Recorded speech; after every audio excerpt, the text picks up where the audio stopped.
Bismillahirrahmanirrahim. Assalamu alaikum, dear students. Now I am going to start question from chapter isomerism and stereoisomerism. तो इसमें specially स्टीरोआइसोमरिज्म को ही इसके related question maximum discuss किए गए हैं। बहुत इम्पोर्टेंट चैप्टर है। एग्ज़ाम में इसमें से 2 से 3 क्वेश्चन तो लाजमी पूछे जाते हैं, तो इस लिहाज से तो बहुत ही इम्पोर्टेंट चैप्टर है ऑर्गेनिक केमिस्ट्री में। तो चलें स्टार्ट करते हैं। इसमें हम फर्स्ट क्वेश्चन है word isomer used first time by. तो फर्स्ट टाइम आइसोमर का वर्ड यूज़ किया था ये बर्जीलियस ने यूज़ किया था। उसके बाद है how many positional isomer of dichlorocyclohexane. तो डाईक्लोरोसाइक्लोहेक्सेन इसमें जस्ट पोजिशनल आइसोमर में हम उसमें जो नेचर ऑफ कार्बन चेन है वो सेम ही होती है सभी में, जस्ट हम उसमें फंक्शनल ग्रुप की पोजीशन को चेंज करते हैं। जबकि चेन आइसोमेरिज्म में नेचर ऑफ कार्बन चेन जो है वो चेंज होती है। जैसे पेंटेन के आइसोमर हैं तो n pentane 2 methyl butane and 2,3 dimethyl propane. तो रूट नेम चेंज हो गया पेंटेन, ब्यूटेन एंड प्रोपेन, लेकिन पोजिशनल आइसोमरिज्म में nature of carbon chain same रहती है। तो इसके हम वैसे भी यहाँ पे स्पेसिफाई किया गया है कि मॉलिक्यूलर फार्मूला तो इसका नहीं दिया गया। तो यहाँ पे साइक्लोहेक्सेन के, तो यहाँ पे हम इसकी अटैचमेंट करवाएंगे क्लोरीन की। तो यहाँ पे ये हो जाएगा 1,1 dichloro cyclohexane, 1,2 dichloro cyclohexane, 1,3 dichlorocyclohexane and 1,4 dichlorocyclohexane. तो ये इसके आइसोमर है, पोजिशनल आइसोमर इसके हैं 4। Next compound has formula this show functional group isomer except 1। याद रखें जब भी कोई जर्नल फार्मूला आ जाए तो उसमें आप देखें किसी एक क्लास से उसको, अब जैसे यहाँ पे CnH2n-2 है तो ये अल्काइन का फार्मूला होता है, और अल्काइन में हमारे पास 2 डबल बॉन्ड होते हैं। तो यहाँ पे हम इसको ये भी कह सकते हैं कि अल्काइन का जो DU है, अल्काइन का जो DU है डबल बॉन्ड इक्विवेलेंट है, वो डिग्री ऑफ अनसैचुरेशन जिसको कहते हैं DU या डबल बॉन्ड इक्विवेलेंट DU, इसको कहते हैं डिग्री ऑफ अनसैचुरेशन। तो ये इक्विवेलेंट होता है एक पाई बॉन्ड के या एक रिंग के। तो यहाँ पे CnH2n-2 है, तो जैसे अल्काइन में 2 पाई बॉन्ड होते हैं तो मीन उसका DU 2 है।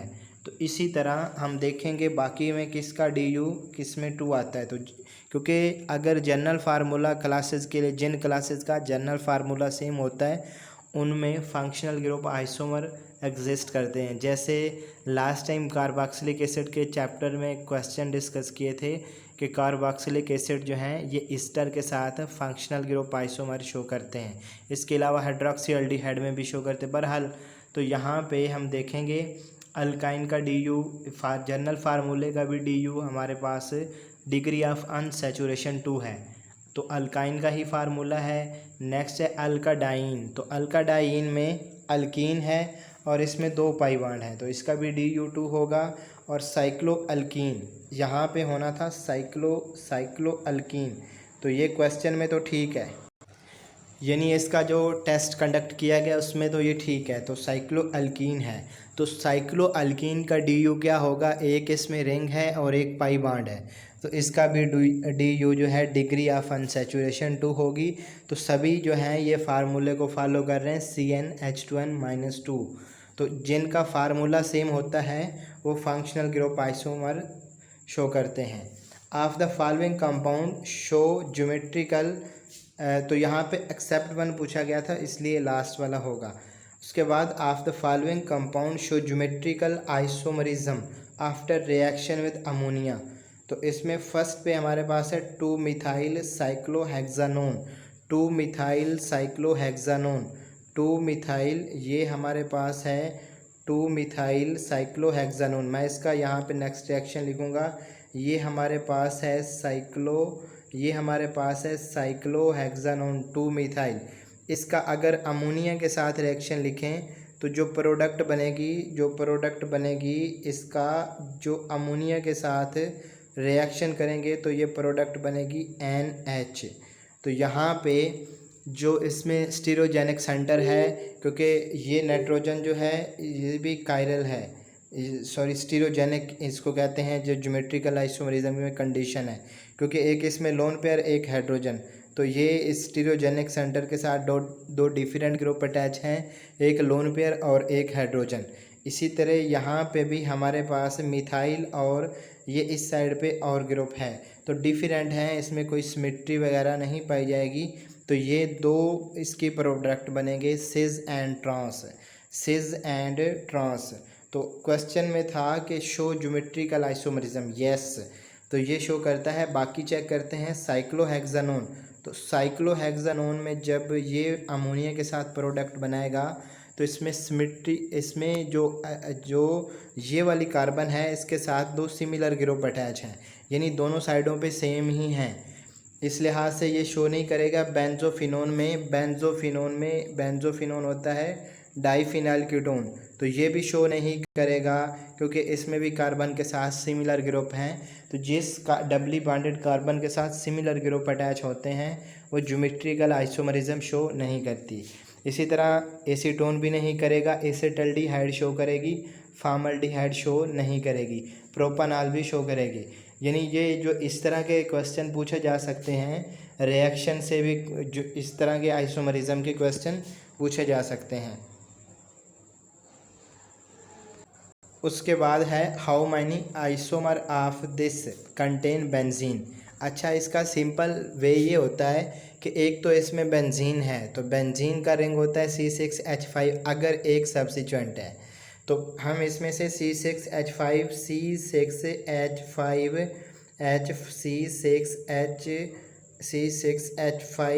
यहाँ से हम इसमें से निकालेंगे तो पीछे ये रह जाएगा CH3O।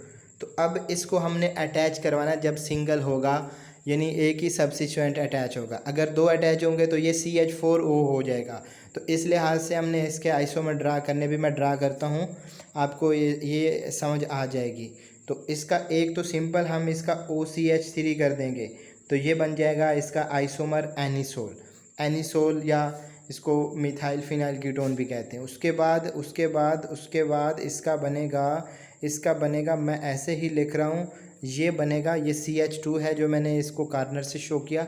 तो ये हमारे पास होता है बेंजाइल अल्कोहल, तो बेंजाइल अल्कोहल भी इसका आइसोमर होगा। इसी तरह अब यहाँ पे अगर मैं इसका ये बना दूँ CH3OH, तो ये बन जाएगा इसका क्रिसोल। अब एक हाइड्रोजन जहाँ पे OH अटैच हुआ वहाँ से आएगी, क्योंकि रिंग अब क्या हो गया C6H4 हो गया, तो फिर पीछे CH4O रह जाएगा। तो उसके लिहाज से हमारे पास ये इसका बन जाएगा, ये इसका होगा आर्थोक्रिसोल। इसी तरह इसका होगा यहाँ पे मेटाक्रिसोल, और यहाँ पे इसका मैं बनाऊँगा, ये इसका हो जाएगा पैराक्रिसोल। तो इसके आइसोमर कितने बन रहे हैं? इसके टोटल 5 आइसोमर बन रहे हैं। उसके बाद नेक्स्ट है how many products are obtain when cyclohexanone react with hydroxyl amine cyclohexanone जब हाइड्रोक्सिल अमीन के साथ रिएक्शन करेगा तो इसमें एंजाइम बनते हैं। और ये एंजाइम किस टाइप का होगा, इसमें कितने आइसोमर होंगे, इसमें देखें कितने स्टीरियोजेनिक सेंटर हैं। तो दो जो होते हैं डबल बॉन्ड के अराउंड जो एटम होते हैं उनके साथ डिफरेंट ग्रुप का अटैच होना ज़रूरी होता है, लोन पेयर भी हो सकते हैं। जैसे नाइट्रोजन के पास OH है और एक लोन पेयर है, तो इसके साथ अगर हम इस कार्बन की बात करें, अगर हम इसके साथ वाली रिंग के साथ वाली इस कार्बन की बात करें तो इसके साथ सिमिलर ग्रुप अटैच हैं, यानी ये दोनों सेम हैं। तो इस लिहाज से ये स्टीरियोजेनिक सेंटर नहीं कहलाएगा। तो ये ज्योमेट्रिकल आइसोमरिज्म शो नहीं करेगा, मीन के सिस ट्रांस यहाँ पे नहीं बनेंगे, एक ही प्रोडक्ट बनेगी। तो ऐसे क्वेश्चन जो हैं वो आइसोमरिज्म से आपसे एग्ज़ाम में पूछे जा सकते हैं। उसके बाद नेक्स्ट क्वेश्चन है how many cyclic isomer of di methyl cyclopentane, fix कर दिया इस तरह से। तो इसमें हम सबसे पहले तो देखते हैं कितने स्टीरियोजेनिक सेंटर हैं। तो इसमें 2 हैं, तो इसमें n की वैल्यू 2 होगी। और इस तरह के मालिक्यूल में हम 2 तरह के इसमें फार्मूले होते हैं। एक तो हमारे पास अनसिमेट्रिकल होते हैं, उसके बाद सिमेट्रिकल में 2 केसेस आते हैं, और सिमेट्रिकल में 2 तरह के केसेस आते हैं। और वो किस तरह कि अगर उसके दोनों साइडों पे जो डबल बॉन्ड हैं उनकी साइडों पे सिमिलर ग्रुप हैं तो सिमेट्रिकल। और उसमें अगर हमारे पास इवन कार्बन आ रहे हैं, इवन उसमें स्टीरियोजेनिक सेंटर हैं, तो फिर हमारे पास फार्मूला होता है, यानी यहाँ पे जो स्टीरियोजेनिक सेंटर हैं वो हमारे पास 2 हैं। तो उसके लिए फार्मूला होता है 2 की पावर n माइनस 1 प्लस 2 की पावर n माइनस 1/2। तो यहाँ पे ये हमारे पास इसका फार्मूला होता है। यहाँ पे अगर हम n की वैल्यू 2 पुट करें तो ये 2 प्लस यहाँ से हो जाएगा 2 माइनस 2 माइनस यहाँ पे n/2 होगा, यहाँ पे तो यहाँ पे 2/2 1, तो ये आ जाएगा 2 की पावर 1 इंटू 2 की पावर 0। ये हमारे पास सिर्फ n/2 होगा, -1 होगा, -1 इसमें अलग है। तो यहाँ पे आ जाएगा 2 इंटू 2 की पावर 0, तो 2 + 1, तो इसमें हमारे पास 3 स्टीरियो आइसोमर होंगे इसके, यानी ज्योमेट्रिकल आइसोमर 3 होंगे। तो यहाँ पे ऑप्शन में नहीं है। Which compound has no chiral centre, तो इसमें फर्स्ट में कायरल सेंटर नहीं है, फर्स्ट में भी कायरल सेंटर नहीं है। और जो थर्ड है उसमें भी कायरल सेंटर नहीं है, क्योंकि सिमिलर ग्रुप अटैच हैं। और फर्स्ट में क्या होगा कि ये हमारे पास है RC+ONH से, तो ये हमारे पास कायरल बन रहा है, क्यों नाइट्रोजन के साथ मिथाइल हाइड्रोजन असाइल ग्रुप और एक लोन पेयर है। लेकिन इसमें क्या है कि लोन पेयर रेजोनेंस में इन्वॉल्व हो जाएगा, प्लेनर मॉलिक्यूल हो जाएगा। तो प्लेनर होने की वजह से ये कायरलिटी शो नहीं करेगा, प्लेनर मॉलिक्यूल कायरलिटी शो नहीं करते। तो इस लिहाज से इसमें भी कायरल सेंटर नहीं है। और जो सी ऑप्शन है इसमें भी कायरल सेंटर नहीं है, तो इसका ऑप्शन होगा A एंड C। तो यहाँ पे होगा A एंड C। उसके बाद है नेक्स्ट डायास्टीरियोमर क्या होते हैं? ये मिरर इमेज नहीं होते, एक दूसरे के मिरर इमेज नहीं होते, तो हम इसको super imposable non super imposable किसी में भी नहीं लेंगे। मिरर इमेज होते ही नहीं डायास्टीरियोमर मिरर इमेज होते ही नहीं। अगर super imposable mirror non super imposable mirror image होंगे तो हम उन्हें कहते हैं एनेंटियोमर। अगर सुपर इम्पोजेबल मिरर इमेज होंगे तो उसमें प्लेन ऑफ सिमेट्री, और फिर हम उसको मेसो कंपाउंड में लेते हैं। बहरहाल यहाँ पे डायास्टीरियोमर कोई मिरर इमेज नहीं होते। तो उसके बाद due to plane of symmetry, तो ये तो मेसो कंपाउंड होते हैं, तो इसका नन होगा। नेक्स्ट क्वेश्चन है total number of isomer of dimethyl cyclopropane. एक तो ये होगा इसका 1,2 डाईमिथाइल साइक्लोप्रोपेन। उसके बाद इसका होगा 1,1 डाईमिथाइल हुआ, और ये हमारे पास इसका हो गया, इसको मैं चलो इस तरह लिख लेता हूँ। ये हमारे पास हो जाएगा इसका यहाँ पे H होगा। तो ये हमारे पास 1,1 dimethyl cyclopropane and 1,2 dimethyl cyclopropane. तो इसके सिस ट्रांस होंगे, तो ये हमारे पास टोटल इसके जो आइसोमर होंगे वो 3 होंगे, 3 आइसोमर होंगे इसके। उसके बाद आइसोमर इसके 3 होंगे। नेक्स्ट है बाकी इसमें वो mirror image plane of symmetry, तो वो फैक्टर हम यहाँ पे टोटल आइसोमर ही बताएंगे। उसके बाद है which conformer most stable across C2 and C3।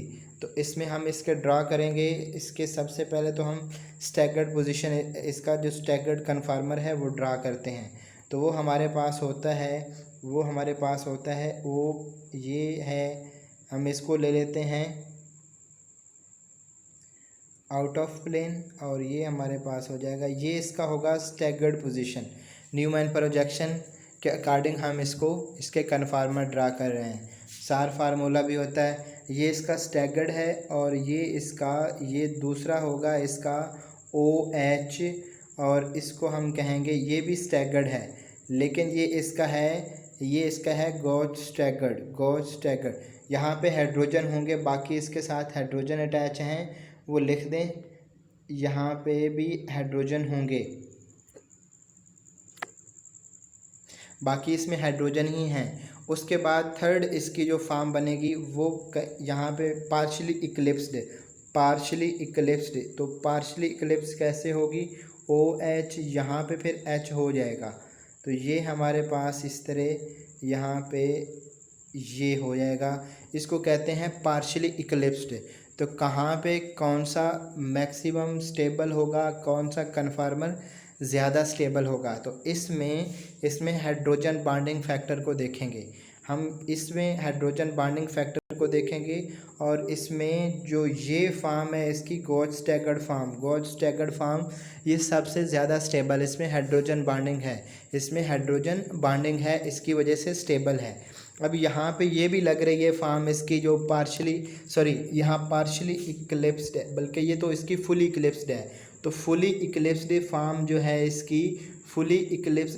इसकी स्टेबल नहीं होगी ड्यू टू हाइड्रोजन बॉन्डिंग के लिए भी एक सर्टेन डिस्टेंस चाहिए। अगर उस डिस्टेंस से कम होगा तो हाइड्रोजन बॉन्ड नहीं बनेगा, अगर ज़्यादा होगा तो फिर भी नहीं बनेगा। तो ये बहुत ही ज़्यादा करीब हैं, तो इनमें इतना वो हाइड्रोजन बॉन्ड डिवेलप नहीं होगा। तो इस लिहाज से ये भी इसकी फॉर्म स्टेबल नहीं होगी। तो इसमें सबसे ज़्यादा जो स्टेबल है वो है गॉज स्टैगर्ड फॉर्म। अच्छा, इसमें ना पार्शली इक्लिप्स्ड है, तो पार्शली इक्लिप्स्ड इसमें OH के साथ जब H आएगा, यानी इस तरह यहाँ पे OH के साथ जब H आएगा तो इसको हम कह लेंगे, ये इसकी हो जाएगी यहाँ पे ये इस तरह होना था, तो ये बस थोड़ा इस बन गया मसला। बहरहाल पार्शली इक्लिप्स भी स्टेबल नहीं होगी क्योंकि उसमें H आएगा और वो ये इस तरह बिल्कुल इसके करीब होगा, तो ये पार्शली इक्लिप्स्ड है। तो इसमें तो हाइड्रोजन बॉन्डिंग नहीं होगी। हाइड्रोजन बॉन्डिंग कहाँ पे होगी, ये हमारे पास होगी फुली गॉज स्टैगर्ड फॉर्म में, ये गॉज स्टैगर्ड फॉर्म है, ये गॉज स्टैगर्ड फॉर्म में होगी। तो इस लिहाज से इसका आंसर होगा gauche staggered form, most stable form. Which is optical active इसमें है 3-methyl-2-pentein। तो इसका स्ट्रक्चर ड्रा करते हैं, ये हमारे पास है ये 1 2 3 4 5, तो ये 2-pentein एंड 3-methyl हो गया। उसके बाद है 4-methyl-1-pentein, ये 1-pentein और ये 4-methyl। उसके बाद है 3-methyl-1-pentein, 3-methyl-1-pentein 3-methyl। Optical active होने के लिए हम कायरल सेंटर को देखेंगे। तो इसमें फर्स्ट में तो कोई कायरल कार्बन नहीं है, सेकंड में भी जो कार्बन ये है, फोर्थ पे ये कार्बन, इसके साथ हमारे पास ये 2 मिथाइल ग्रुप हैं। अब यहाँ पे ये जो कार्बन है, इसमें मैं इसको ये इस कलर से कर देता हूँ, ये इसकी जो कार्बन है ये कायरल है। एक साइड पे विनाइल ग्रुप है, दूसरे साइड पे इथाइल है एंड मिथाइल है एंड H है। तो ये कायरल सेंटर इसके पास है, ये ऑप्टिकली एक्टिव होगा। उसके बाद नेक्स्ट है total number of isomer of C4H8। तो ये हमारे पास है C4H8, तो ये अल्कीन के फार्मूले को फॉलो कर रहा है। मीन के इसमें DU इसका जो है डिग्री ऑफ अनसैचुरेशन वो 1 है। या तो इसमें हम डबल बॉन्ड भी ला सकते हैं, इसमें हम रिंग भी ला सकते हैं। एक double bond, 1 double bond is equal to जो वन रिंग कि ये हमारे पास इनका डी यू यानी एक बाड कंसिडर करें पाई बाड या एक रिंग, तो ये हमारे पास डबल बाड इक्विवेलेंट होते हैं। तो यहाँ पे हम इसके अल्कीन के लिहाज से ड्रा करते हैं। तो एक तो होगा इसका ये 1 ब्यूटीन, उसके बाद ये 2 ब्यूटीन, इसके अलावा एक और भी इसका बनेगा, ये हमारे पास हो जाएगा 2 मिथाइल प्रोपीन, ठीक है। उसके बाद इसका ब्यूटेन भी है तो ब्यूटेन हो जाएगा। ब्यूटेन के अलावा इसमें मिथाइल साइक्लोप्रोपेन भी हो जाएगा।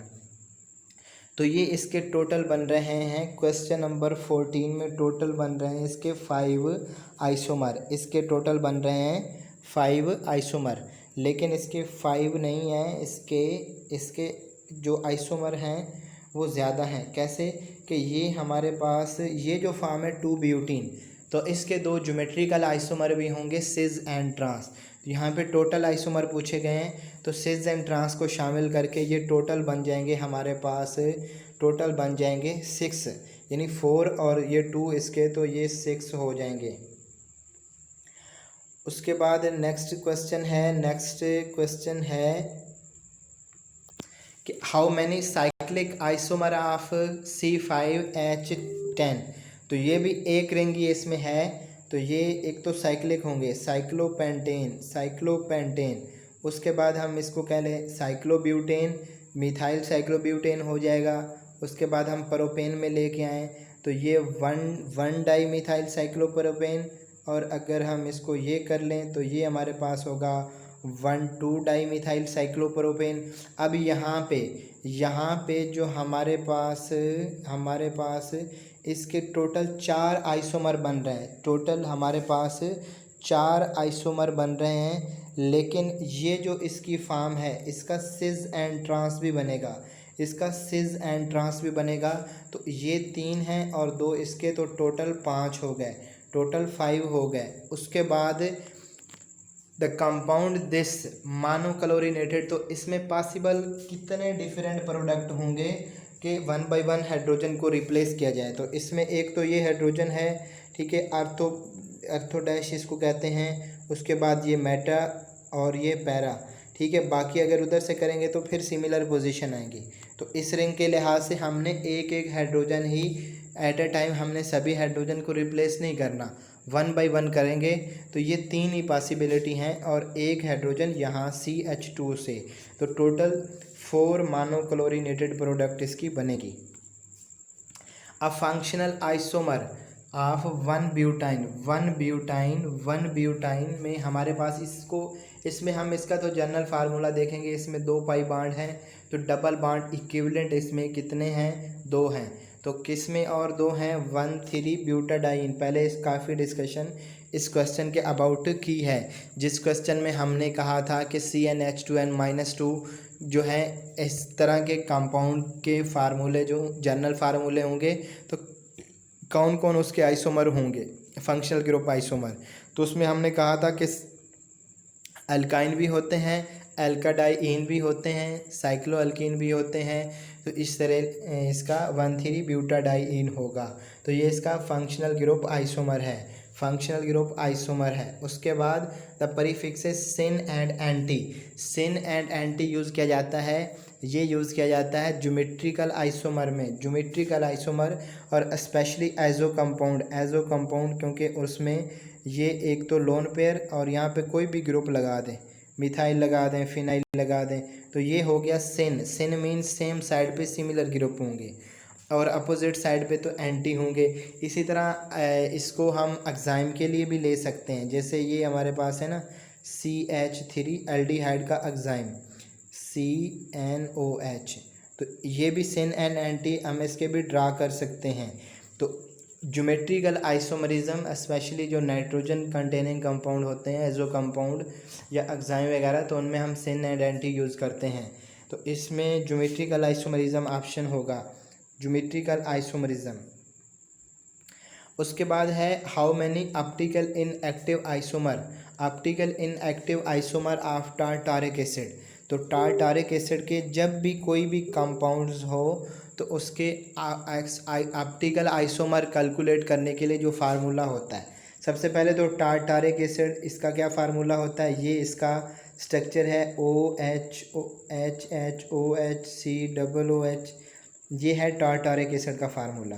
अब यहाँ पे सबसे पहले तो कायरल कार्बन देखने होते हैं, कितने कायरल सेंटर हैं, ठीक है। उसमें ये देखना होता है कि ये सिमेट्रिकल है अनसिमेट्रिकल है। सिमेट्रिकल ये होते हैं कि दोनों साइडों पे टॉप बॉटम पे ग्रुप सेम हों, या हम सिमेट्रिकल, इसका आसान तरीका ये होता है देखने का कि आप किसी भी साइड से अगर उसकी नॉमेनक्लेचर कर सकते हो तो वो सिमेट्रिकल है। तो ये टारटारिक एसिड में आप ऊपर से भी नॉमेनक्लेचर कर सकते हैं, नीचे से भी कर सकते हैं, तो इस लिहाज से ये सिमेट्रिकल होते हैं।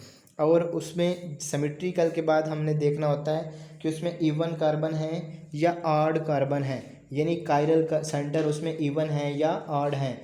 अगर इवन होते हैं तो हम फिर उसके लिए जो फार्मूला लेते हैं वो हमारे पास होता है 2n-1 2n-1 प्लस 2n। अब यहाँ पे इवन कार्बन n/2 -1, तो ये 2n यहाँ पे 2 है, n की वैल्यू यहाँ पे 2 है, 2 कायरल सेंटर हैं, तो 2 - 1 हो जाएगा, प्लस यहाँ पे 2/2 तो 1 - 1 0, तो यहाँ पे 3 इसके आइसोमर बनेंगे। ये हमारे पास इसके हैं टोटल आइसोमर है, लेकिन यहाँ पे पूछा गया इसके ऑप्टिकल एक्टिव आइसोमर कितने होंगे। तो ऑप्टिकल एक्टिव आइसोमर इसके 2 होंगे, क्योंकि एक इसका मेजो होगा due to plane of symmetry. तो यहाँ पे इसके ऑप्टिकल 2 एक्टिव हैं। उसके बाद नेक्स्ट है number of enantiomeric pair obtained by the monochlorinated of 2-methyl butane। 2-methyl, ये ब्यूटेन हो गई और ये 2 पे मिथाइल। तो इसमें हम देखेंगे कि इसकी क्लोरीन, हम किसी हाइड्रोजन को रिप्लेस करके क्लोरीन अटैच करें तो कितने तरह के इसमें कायरल सेंटर पॉसिबल हैं, 1 बाय 1 रिप्लेस करेंगे। तो इसमें सिंपल एक ही ये पोजीशन है कि वहाँ से हाइड्रोजन को हटाएं, क्लोरीन लगेगी तो ये कायरल सेंटर बनेगा, ये इसका कायरल सेंटर बनेगा। और इसके 2 आइसोमर होंगे R and S, dextrorotatory and levorotatory. तो इस लिहाज से इसका जो एनेंटियोमेरिक पेयर होंगे, पेयर एक ही होगा, एनेंटियोमर 2 होंगे, पेयर एक ही होगा। उसके बाद नंबर ऑफ, तो इसका लास्ट होगा, मैं इसमें साथ साथ इसमें आंसर कर रहा हूँ। तो नेक्स्ट है number of stereo isomer 2-chloro-4-methyl हेक्स-2-ene। तो इसका हेक्सीन का स्ट्रक्चर ड्रा करते हैं।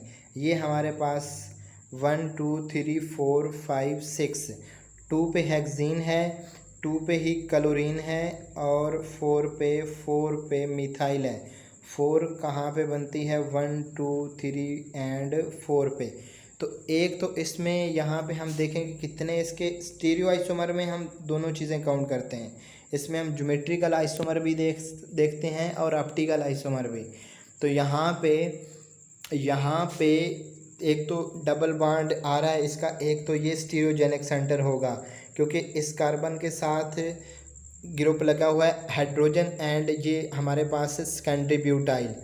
इस तरह जो दूसरा है कार्बन, इसके साथ क्लोरीन और मिथाइल है, एक ये स्टीरियोजेनिक सेंटर होगा, इसकी वजह से सिस ट्रांस होंगे। और दूसरा ये कायरल सेंटर एक के साथ मिथाइल है, इथाइल है, हाइड्रोजन है और ये वाला ग्रुप है लेफ़्ट साइड वाला। तो यहाँ पे कायरल सेंटर, लेफ़्ट साइड पे डबल बॉन्ड जो है वहाँ पे स्टीरियोजेनिक सेंटर। तो ये हमारे पास सिस ट्रांस 2 और 2 हमारे पास बनेंगे RS। तो इस लिहाज से इसको टोटल 4 आइसोमर होंगे, टोटल इसके 4 आइसोमर होंगे। उसके बाद स्टीरियो आइसोमर पूछा गया, तो स्टीरियो आइसोमर में ज्योमेट्रिकल ऑप्टिकल दोनों देखने होते हैं। उसके बाद energy difference between staggered and eclipsed confirmation of ethane. तो इसका जो एनर्जी का डिफरेंस है वो होता है 12.1 किलो जॉल पर मोल। ये क्वेश्चन आया था लास्ट टाइम एग्ज़ाम में, इसमें प्रोपेन की पूछी गई थी। तो बाज़ दफ़ा वो वैल्यू जो है वो कैलोरी में देते हैं। ये लास्ट टाइम जो क्वेश्चन पूछा था वो प्रोपेन का पूछा हुआ था, उसका कितना एनर्जी डिफरेंस होता है स्टैगर्ड एंड इक्लिप्स्ड फॉर्म में। तो उसमें उसका वैल्यू कैलोरीज में दिया हुआ था 3 पॉइंट समथिंग। तो इसी तरह कभी जॉल में आ जाए, जॉल में अगर आपने याद कर रखी है तो आप कैलोरी में उसको उसमें कन्वर्ट कर लें कैलोरी में, क्योंकि यहाँ पे 12 अगर 1 है तो ये कैलोरी में 4.18 पे डिवाइड करेंगे तो ये हमारे पास 2.5 आ जाएगा। इसी तरह अगर आप के पास जैसे प्रोपेन की होती है, ये प्रोपेन की है सॉरी यहाँ पे नहीं दी हुई, 14.8 होती है। तो इसको 4.18 पे डिवाइड करेंगे तो ये आ जाएगा 3.5 समथिंग किलो कैलोरी। तो इस तरह दोनों में ही आपको पता होना चाहिए कि इनकी जो एनर्जी डिफरेंस है इक्लिप्स्ड एंड स्टैगर्ड फॉर्म में कितना है। तो इसका ए ऑप्शन होगा। नेक्स्ट है how many conformer of butane. Butane का अगर हम फर्स्ट कार्बन को और सेकंड को लें तो इसके 2 ही बनते हैं। अगर हम यहाँ पे इथाइल कर दें और फिर बाकी ये कार्बन 3, ये हमारे पास इस कार्बन को हम 3 मान लें और ये हमारे पास ये जो सर्कल से इस कार्बन को 2 मान लें और इसको 1 मान लें, जो मैं अभी बना रहा हूँ। तो ये इसकी एक फार्म होगी और दूसरी इसकी फार्म होगी, दूसरी इसकी फार्म होगी। यानी ये हमारे पास जो सर्कल बना है ये 2 कार्बन है, ठीक है, इसके साथ इथाइल ग्रुप भी अटैच है। और दूसरा जो यहाँ पे H तो ये हमारे पास इसकी फार्म है, ये फार्म इसकी है। इसको ऐसे नहीं ड्रा करेंगे, इसको ऐसे करेंगे तो ये हमारे पास हो जाएगा, ये इस गलत हो गया। तो ये इक्लिप्स फार्म है, 2 ही इसके कन्फार्मर बनते हैं। तो इसके 6 नहीं होंगे जिस तरह हम ब्यूटेन के ड्रा करते हैं, वो हम across the carbon 2 and 3 draw करते हैं। उसके बाद नेक्स्ट क्वेश्चन है हाउ मैनी स्टीरियो आइसोमर। तो इसमें भी हम देखेंगे ज्योमेट्रिकल एंड ऑप्टिकल आइसोमर। तो ट्रिपल बॉन्ड में तो ज्योमेट्रिकल आइसोमर नहीं एग्जिस्ट करती, क्योंकि इसमें एक तो डिफरेंट ग्रुप अटैच नहीं, एक ही ग्रुप होता है इसमें। एक साइड पे हाइड्रोजन है, दूसरी साइड पे ये ग्रुप है, बल्कि ग्रुप है। तो 2 जो हैं एटम और group of atom lone pair, इनका होना ज़रूरी है। उसके बाद अगर हम बात करें इसकी का बात करें तो ये भी इसका स्टीरियोजेनिक सेंटर नहीं है, बिकॉज जो इसमें साइक्लोपेंटाइल ग्रुप लगा हुआ है ये सेम है। इसमें इस तरीके से मैं थोड़ा अगर इसको यहाँ पे इस तरह करके लिखता तो ये इसमें आ रही है सिमेट्री भी लेकिन इसमें सिमेट्री से हट के हम ये सेम ग्रुप होते हैं, तो इस लिहाज से ये भी इसका स्टीरियोजेनिक सेंटर नहीं होगा। तो सिंपल है, ये इसका जो मिडल वाला है, दरमियान वाला है, ये इसका होगा स्टीरियोजेनिक सेंटर। और इसकी वजह से 2 आइसोमर बनेंगे सिस एंड ट्रांस, 2 आइसोमर बनेंगे सिस एंड ट्रांस। उसके बाद एक compound contain optical active and meso compound contain optical active and meso compound. तो जब भी कोई ऐसा कंपाउंड आ जाए कायरल सेंटर, सबसे पहले उसमें देखें कि उसमें कितने कायरल सेंटर हैं। यहाँ पे कितने हैं, 3 कायरल सेंटर हैं। अच्छा, उसमें कितने वो सिमेट्रिकल है अनसिमेट्रिकल है, तो उसके दोनों साइडों पे देख लें। अगर सिमिलर ग्रुप हैं तो सिमेट्रिकल है, या एक अभी आपको बताया कि आप किसी साइड से नंबरिंग स्टार्ट कर सकते हैं, पॉसिबिलिटी हो तो इसका मतलब वो सिमेट्रिकल है। तो ये सिमेट्रिकल है, तो इसके लिए फार्मूला होता है 2 की पावर। अच्छा, इसमें आड कार्बन है, तो आड कार्बन के लिए अलग से फार्मूला होता है, तो वो होता है 2 की पावर n-1 2 की पावर n-1 इंटू 2 की पावर n-1/2। तो इसमें ये होल का 2 होता है यहाँ पे। तो ये 3 कायरल कार्बन है, तो यहाँ पे 2 की पावर 2 हो जाएगा, यानी 3 - 2। तो यहाँ पे 2 आ जाएगा, यहाँ पे माइनस होता है, यहाँ पे -2 की पावर, यहाँ पे n की वैल्यू 3 है, 3 - 1 2/2, तो यहाँ पे 1 आ जाएगा। तो ये 2 की पावर 4 यहाँ पे 2 की पावर 4 -2, तो यहाँ पे टोटल इसके 2 आइसोमर इसके बनेंगे। तो ये इसका फार्मूला है, ये इसमें आंसर आ जाएगा 2। ये इसके हैं ऑप्टिकल एक्टिव आइसोमर, ये सिर्फ टोटल आइसोमर का नहीं है, ये ऑप्टिकल एक्टिव आइसोमर का है। उसके बाद अगर हमने इसके फाइंड करने हों मेसो कंपाउंड कितने होंगे, तो उसके लिए ये फार्मूला होता है, इसको सेपरेट आप लिख के कर सकते हैं, तो इसका आंसर 2 आएगा। तो इसमें 2 ही मेसो कंपाउंड है, 2 ही ऑप्टिकल एक्टिव कंपाउंड है। तो इसमें टोटल इसके बनेंगे 4 आइसोमर, इसके 4 आइसोमर, लेकिन यहाँ पे optical active and meso compound पूछा गया है, तो इसके ये हमारे पास आंसर आएगा 2 2। उसके बाद है in the following configuration is, तो यहाँ पे हमने ईजी कॉन्फ़िगरेशन ही लेंगे। ईजी कॉन्फ़िगरेशन हम कब लेते हैं, जब हमारे पास ये केस होता है, ये हमारे पास 4 डिफरेंट ग्रुप अटैच होते हैं A B C D, तो इस वक्त या हमारे पास एटलीस्ट 3 डिफरेंट ग्रुप हों, यानी A B and B D, तो इस तरह हम ईजी लेते हैं। और ईजी का क्या मतलब होता है, ई कहते हैं एंटीजेजन, एंटीजेजन mean opposite, and Z stand for जुसामन, जुसामन मीन सिमिलर। तो जब हम इसमें प्रायोरिटी आर्डर देते हैं और जो सेम प्रायोरिटी वाले, अगर सेम प्रायोरिटी वाले across the double bond similar side पे हों तो वो हमारे पास से होते हैं जी, अगर अपोजिट साइड पे हों तो फिर होते हैं ई, एंटीजेजन मीन अपोजिट। तो यहाँ पे हम प्रायोरिटी देते हैं इस साइड पे, यहाँ पे नाइट्रोजन को फर्स्ट मिलेगा, कार्बन को सेकंड मिलेगा, ये प्रायोरिटी आर्डर है based on the atomic number. उसके बाद इसमें क्लोरीन फर्स्ट पे है, क्योंकि क्लोरीन पहले है और फिर उस कार्बन है तो इसको 2 नंबर मिलेगा। तो ये अपोजिट साइड पे हैं, सेम सिमिलर प्रायोरिटी आर्डर वाले अपोजिट साइड पे हैं, तो ये हमारे पास हो जाएगा एंटीजेजन, ई कॉन्फ़िगरेशन हो जाएगी। उसके बाद है नंबर ऑफ स्टीरियो आइसोमर, इसमें हम देखेंगे कितने स्टीरियोजेनिक सेंटर हैं, कितने कायरल सेंटर हैं, तो इसमें जस्ट 2 कायरल सेंटर ही हैं, स्टीरियोजेनिक सेंटर इसमें नहीं है, क्योंकि ये सिमिलर बन रहा है। और जब सिमिलर आप कहीं से इसकी अगर नंबरिंग स्टार्ट कर लेना, तो नंबरिंग स्टार्ट करेंगे यहाँ से, ये 1 2 3 4 5, अगर आप यहाँ से करें, अगर मैं इसको बताता हूँ, यहाँ पे अगर यहाँ से करें 1 2 3 4 5, तो ये 5 पे मिथाइल आ रहा है, और यहाँ पे इस साइड पे, तो ये इसकी नंबरिंग जो है वो सिमिलर बन रही है। जब नंबरिंग सिमिलर होती है तो फिर हम नॉमेनक्लेचर जब सिमिलर होती है तो इसमें कोई डबली बॉन्डेड कार्बन नहीं है, यानी जिसके साथ डिफरेंट ग्रुप अटैच हों, ये सिमिलर ही हैं। तो इस लिहाज से इसमें कायरल सेंटर हैं 2, और कायरल सेंटर इसमें 2 हैं, और ये हमारे पास सिमेट्रिकल भी है। तो जिस तरह मैंने ये नंबरिंग की बात की तो सिमेट्रिकल है, इसको अगर आप देखें तो ये सिमेट्रिकल मॉलिक्यूल है, तो इसके लिए फार्मूला वही लगाएंगे, 2 कायरल सेंटर हों तो हमारे पास उसके टोटल 3 आइसोमर बनते हैं, टोटल 3 आइसोमर बनते हैं। उसके बाद फॉलोइंग कंपाउंड इज, तो यहाँ ये कौन सा कंपाउंड है, अरिथ्रो है, 3U है। अरिथ्रो मीन यानी जब आइडेंटिकल ग्रुप डिफरेंट साइड पे होते हैं, और 3U मीन कि जब different group similar group, sorry, जब अरिथ्रो मीन के सिमिलर ग्रुप अपोजिट साइड पे होंगे तो अरिथ्रो कहलाएंगे, और अगर सिमिलर ग्रुप सेम साइड पे हैं तो वो 3U कहलाते हैं। सेन एंटी ये यहाँ पे यूज़ नहीं करते, ये हम यूज़ करते हैं ज्योमेट्रिकल आइसोमरिज्म, स्पेशली जब एजो कंपाउंड एग्जाइम वगैरह होते हैं।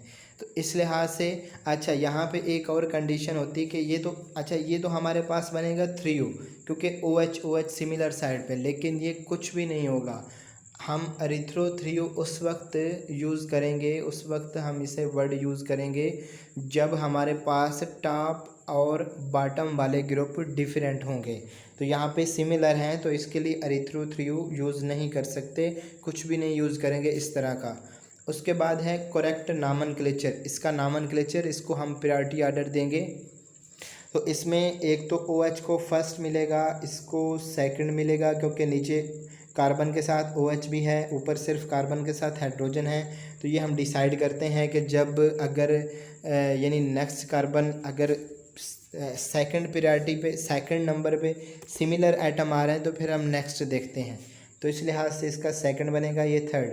तो ये हमारे पास बन रही है, ये इसका जो डायरेक्शन हो रहा है C2 का, यानी कार्बन 2 का नॉमेनक्लेचर हम किसी साइड पे भी स्टार्ट कर सकते हैं, तो 2,3 डाईब्यूटानोल ही है, और इसको हम किसी साइड से भी नॉमेनक्लेचर कर सकते हैं, सिमेट्रिकल है।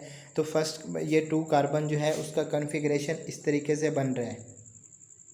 अब ये कॉन्फ़िगरेशन है तो ये हमारे पास है क्लॉकवाइज, लेकिन ये रूल है इसका कि अगर जो लीस्ट प्रायोरिटी आर्डर जिसको मिल रहा है वो हमेशा वो हमेशा इसमें टॉप पे होगा, वो हमेशा टॉप पे होगा। तो यहाँ पे ऐसा नहीं है, यहाँ पे ऐसा नहीं है, तो इसका कॉन्फ़िगरेशन इसके उल्ट हो जाएगा और इसका कॉन्फ़िगरेशन बनेगा, इसका कॉन्फ़िगरेशन बनेगा, ये हो जाएगा हमारे पास ऐसे, ये ऐसे हो जाएगा। तो ये हो जाएगा क्लॉकवाइज, ये हमारे पास सॉरी ये एंटी क्लॉकवाइज हो जाएगा, एंटी क्लॉकवाइज हो जाएगा। तो इसका कॉन्फ़िगरेशन आएगा 2s। अब हम अगर नीचे वाले कार्बन की बात करें, कार्बन थर्ड की, तो यहाँ पे 1, ये 2, ये 3, तो इसका कॉन्फ़िगरेशन कैसा बन रहा है, ये ऐसे बन रहा है एंटी क्लॉकवाइज। और इसमें लोएस्ट प्रायोरिटी आर्डर वाला वो हमारे पास वर्टिकल ही है, वर्टिकली ही होना चाहिए और है भी वर्टिकल। तो कॉन्फ़िगरेशन चेंज नहीं करेंगे, इसका एंटी क्लॉकवाइज है तो एंटी क्लॉकवाइज ही करेंगे। तो ये हो जाएगा 2s एंड 3s। ठीक है, इसमें S R configuration, R mean rectus जब सिमिलर साइड पे होंगे और एस मीन सेंसिस्टर, तो ये जब डिफरेंट साइड पे होंगे हमारे पास, जो इसका जो सॉरी एंटी क्लॉकवाइज, और आर लेते हैं हम क्लॉकवाइज के लिए और एस लेते हैं एंटी क्लॉकवाइज के लिए। तो दोनों एंटी क्लॉकवाइज डायरेक्शन में हैं, तो इसका होगा 2s एंड 3s। उसके बाद है which is more stable form. तो इसमें मोर स्टेबल फॉर्म, तो वैसे अगर 1,3 की बात करें, जो चेन कन्फार्मर है साइक्लोहेक्सेन के, तो इक्वेटोरियल पोजीशन ज़्यादा स्टेबल होती है। लेकिन यहाँ पे हमारे पास जो ये 1,3 है, इसमें OH ग्रुप होने की वजह से हाइड्रोजन बॉन्डिंग होगी, और हाइड्रोजन बॉन्डिंग की वजह से यहाँ पे स्टेबिलिटी होगी। तो इस लिहाज से इसका जो एक्सियल है इस केस में, वो उसकी स्टेबिलिटी ज़्यादा होगी। तो ये इसका आंसर होगा ए। तो ये कुछ क्वेश्चन थे जो स्टीरियोकेमिस्ट्री, आइसोमरिज्म, ज्योमेट्रिकल आइसोमरिज्म से थे। तो नेक्स्ट इंशाल्लाह जो है वो चैप्टर होगा, नेक्स्ट